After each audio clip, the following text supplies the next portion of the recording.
ഇനി മറ്റു വാർത്തകളിലേക്കാണ്. മലബാറിലെ +1 സീറ്റ് പ്രതിസന്ധിയിൽ സമരം ശക്തമാക്കാനൊരുങ്ങി പ്രതിപക്ഷ വിദ്യാർത്ഥി സംഘടനകൾ. 3ാം ഘട്ട അലോട്ട്മെന്റ് പൂർത്തിയായപ്പോഴും ആയിരക്കണക്കിന് വിദ്യാർത്ഥികളാണ് തുടർ പഠനത്തിന് അവസരത്തിനായി കാത്തുനിൽക്കുന്നത്. എല്ലാ വിഷയങ്ങളിലും A+ നേടിയ വിദ്യാർത്ഥികളടക്കം ഇപ്പോഴും പടിക്ക് പുറത്താണ്.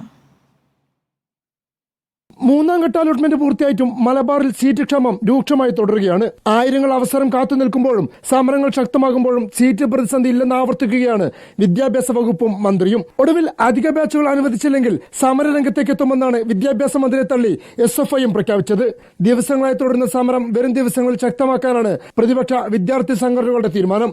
3 ദിവസമായി RDD ഓഫീസ് പൂട്ടിയിട്ടുകൊണ്ട് MSF മലപ്പുറം ജില്ലാ കമ്മിറ്റി നടത്തുന്ന പ്രതിഷേധം ഇന്നും തുടരും.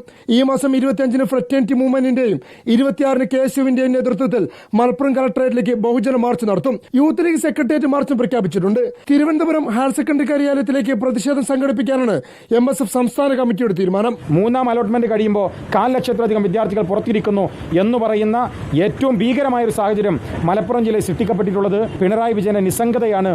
അതിനെതിരെയുള്ള സമരം മലപ്പുറത്ത് മാത്രം ഒതുങ്ങുന്നതല്ല, അത് കോഴിക്കോട്ടേക്കും മലബാറിലേക്കും തിരുവനന്തപുരത്തേക്കും സംസ്ഥാന വ്യാപകമായും മന്ത്രി വഴി തടയുന്ന ഉൾപ്പെടെയുള്ള സമരത്തിലേക്ക് ഞങ്ങൾ കടക്കുന്നു എന്ന് കൂടി പറയാൻ ഈ അവസരം ഉപയോഗപ്പെടുത്തുകയാണ്. സീറ്റ് പ്രതിസന്ധിയിൽ സമസ്ത അടക്കമുള്ള സാമുദായിക സംഘടനകൾക്കും കടുത്ത അമർഷമുണ്ട്. വരും ദിവസങ്ങളിലും പ്രതിഷേധവും സമരവും ശക്തമാകുന്നതോടെ സർക്കാരും പ്രതിരോധത്തിലാകും.